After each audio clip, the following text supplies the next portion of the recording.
ngobrol santai.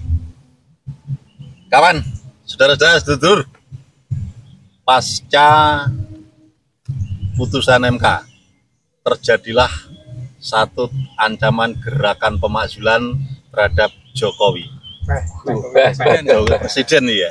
Dan kali ini Memo TV berusaha kembali ngulik yang kecil-kecil dari versi daerah kita masing-masing. Dan baik, dan terima kasih untuk rekan-rekan netizen yang sudah merespon kami. Respon Anda adalah support kami semua. Terima kasih. Setelah putusan MK ini seakan-akan Pak Jokowi presiden kita itu terhimpit. Ini diibaratkan kisah Mahabharatan pewayangan opo Kang Dito, Kang Dito. Seneni Bupati Kediri. Kang Haji dulu.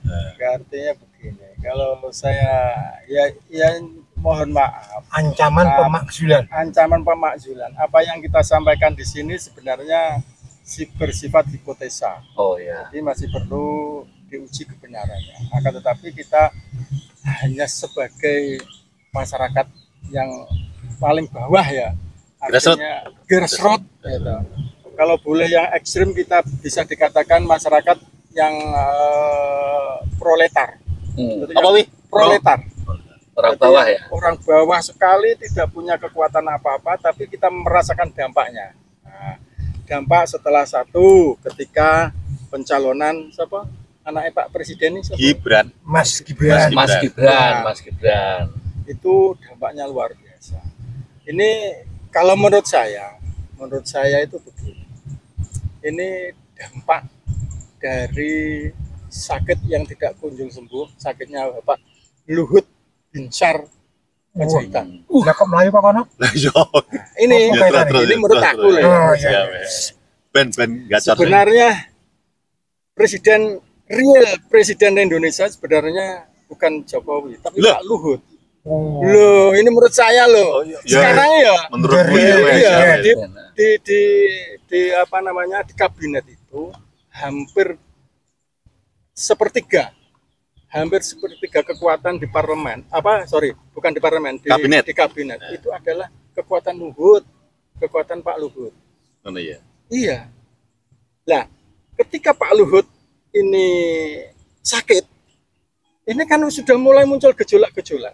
Karena apa? Kalau saya melihat Pak Jokowi ini sudah kehilangan kendali. Kehilangan kendali sehingga tidak bisa berbuat apa yang akan dilakukan untuk negara ini karena think tanknya adalah Pak Luhut yang sedang sakit. Saya kira konsepnya itu perut gimana? Ini kan pandangan. Akhirnya ke sana juga. Ya, akhirnya sebenarnya Pak Luhut ini kan yang menjembatani jembatan komunikasi antara Nyunsewu PDI dengan Pak Jokowi, Pak Luhut. Ketika Pak Luhut sakit, Pak Jokowi mengambil langkah dewe-dewe tapi yang membuat orang rodok terjadi pro kontra. Di antaranya membuat gerakan Mahkamah Keluarga, Mahkamah Konstitusi, dinasti. Membangun dinasti. Sehingga dia mencalonkan anaknya. Ini kan dampak dari tidak bisa berpikir secara jernih. Yang penting ngotot. Ini gerakan kalau dulu masih Pak Luhut masih sehat. Ini kan tidak pernah terjadi, terletup juga tidak. Berarti dinasti politik di luar skenario Luhut. Oke, itu sebagian pandangan. Iya, sebagai pandangan. Oke, meskipun untuk konsep itu tenggelam itu. Nah, ini karena kita tuh orang Jawa ya. Konsep wong Jawa itu ngerti Jawa nih. Yang Jawa itu banyak budaya dan seni budaya. Kita pandang dari seni budaya di kisah Mahabharata ini terjadi apa nih? Ya. Ini menurut pandangan saya.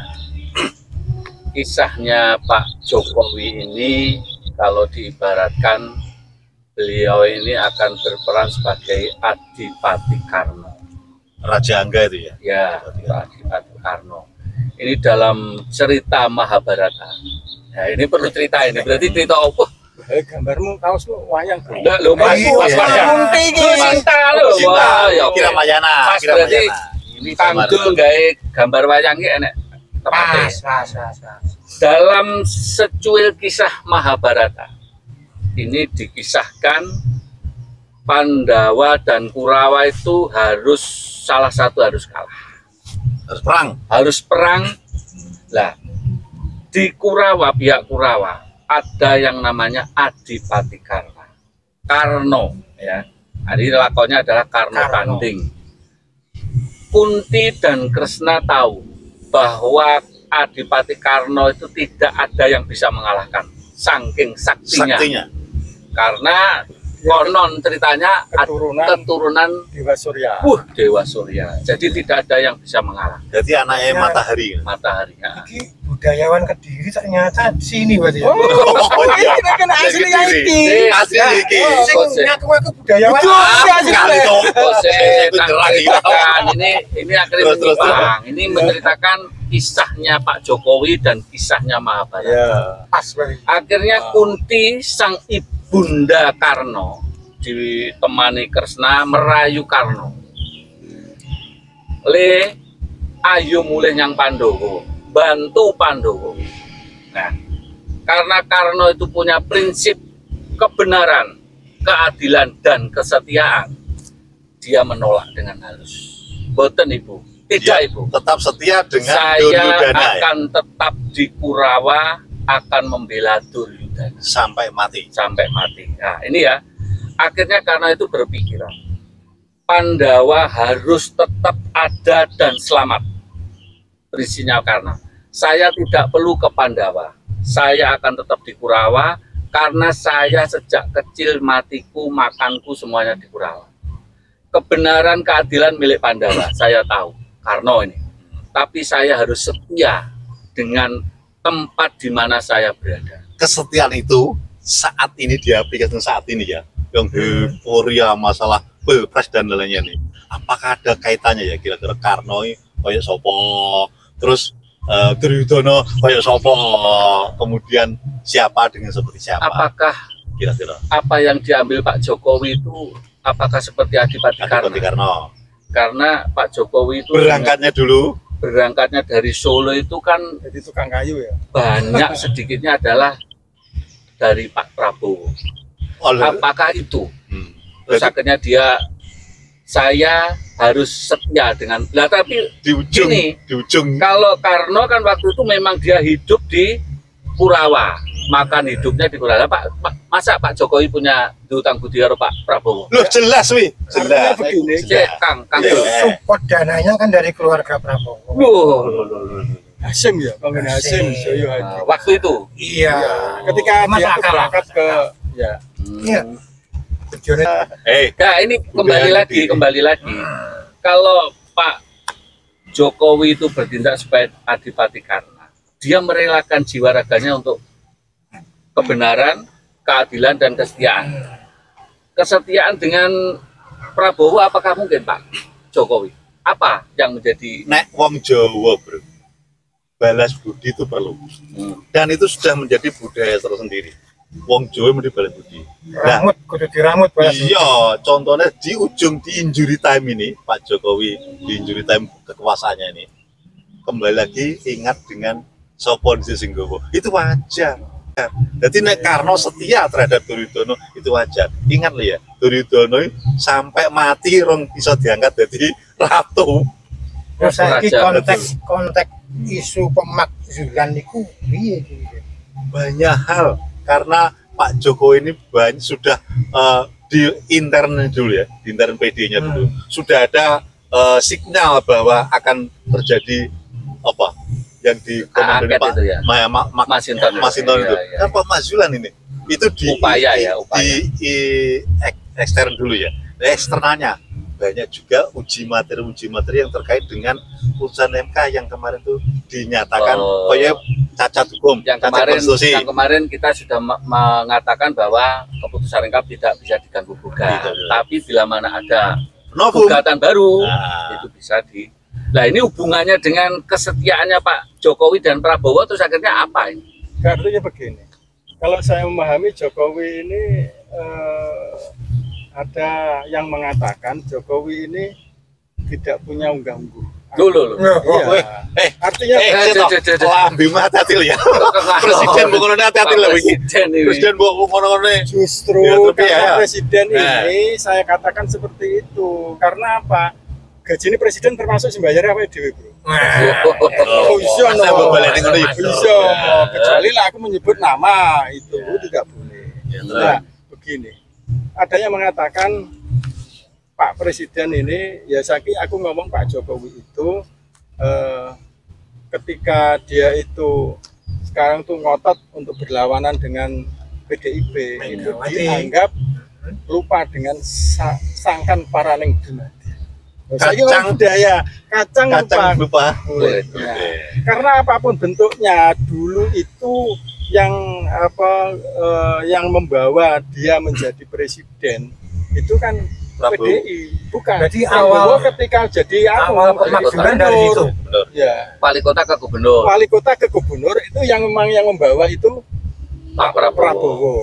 Nah, ketika presiden itu yang ngempet itu Bu Mega. Oh ya memang PDI Ya. awal ya.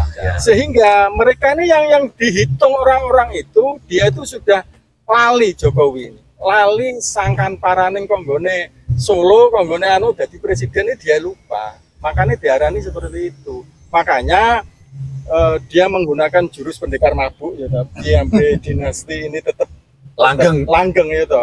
Wes Bu dimunculkan mahkamah keluarga, mahkamah konstitusi. Aku lali itu bola-bali. Jadi realnya itu gerakan dinasti politik PS gerakan pemakzulan. Artinya begini, ini sebenarnya tapi enggak apa bener bisa terjadi pemakzulan? bisa, insya Allah bisa, insya Allah. Jadi Saya umpamanya awam kok pro pemakzulan dah. dari Pro cerita pemakzulan ini itu. tadi Pak Jokowi itu sebenarnya berdiri di dilema. Dilema di lain pihak dia dikempit Pak Bu Mega waktu jadi presiden. Dilema sebagai wali kota memang Pak Prabowo yang mengangkat jadi gubernur. Makanya tadi saya bercerita ini ibaratnya perang berayuda adalah Karno tanding. Berarti beliau itu rela mati. Akhirnya Karno kan memang harus mati.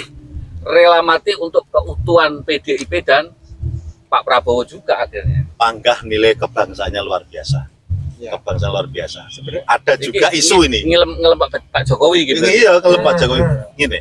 Karena mungkin ya dia dengan Pak Jokowi terutama dengan menggandeng Pak Prabowo itu, dia juga menghindari menurut saya ya gerakan-gerakan radikalis yang pernah terjadi.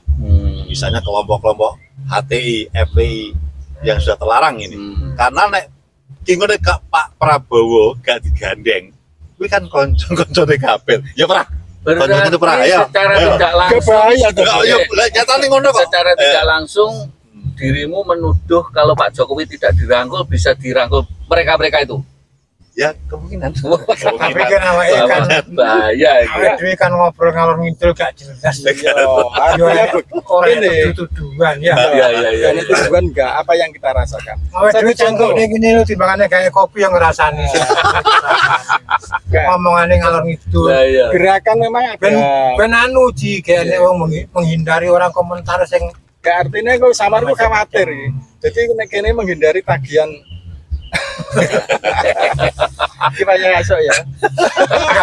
Jadi kembali lagi kembali lagi ya. Fokus, kembali pada tema. Kembali Top. Jadi gerakan pemakzulan itu jadi saya berpikir nih. sing rilis apa sih? Sing selama ini sudah bergerak dong. Bergerak kan otomatis. Masinton itu tadi. Oh, Ya, artinya sebagai itu kan Ngajak angket ya. Masinton Pasaribu, bener ya? Masinton. Pak Masinton aja dah. Masinton itu kan refleksi dari representasi dari PDI. Ya. Nah ini kelihatannya dua partai sudah ancang-ancang. Merespon, ya. Satu PDI dan dua PKS. Loh, PKS ini sudah PKS. bisa Ya, betul. bisa punya kepentingan bersama, bisa bersatu dengan PDI. Iya. Nah ini yang perlu diwadahi. Pada dulu. Iya. Tapi Kalau ini sudah apapun terjadi. apapun yang namanya gerakan di DPR apa namanya itu pemakzulan Pemakzulan, angket, belum pemakzulan masih itu angket. masuk abuse of power. Iya. Itu di dunia demokrasi negatif. Meskipun jujur dengan adanya isu dinasti politik itu juga abuse of power kan menggunakan kekuasaannya Jokowi untuk mengatur segala-galanya. Misalnya Jokowi kan sudah mengatur istilahnya apa ya, instalasi politiknya kan sudah kuat. KPU sudah dikuasai lah. dikuasai. Semua ini tuh, semua ini semuanya. sudah dikuasai, Semua partai ini. politik sudah dikuasai. Nah, itu kan memungkinkan untuk abuse of power bagi seorang Jokowi, akan menyalahgunakan kekuasaannya kan itu hitungannya. Nah, ini kalau ingat seperti ini, kemungkinan kalau ini terjadi, kita ingat tahun 98. Tapi bukan Jokowi kalau nggak bisa proteksi diri. Ya, Saya dibangun dari mulai Panglima ditoto, ya. Kasat ditoto, terus Ya, lagi memang benar untuk MK ditoto, semuanya ditoto. memang nek untuk 2023 2024 ini memang beda nuansanya dengan 98. 98 ada campur tangan luar negeri. Oh ya. Ini 98 murni istilah brikadenya itu brikadenya Jokowi. Dia yang memulai dengan isu dinasti politik.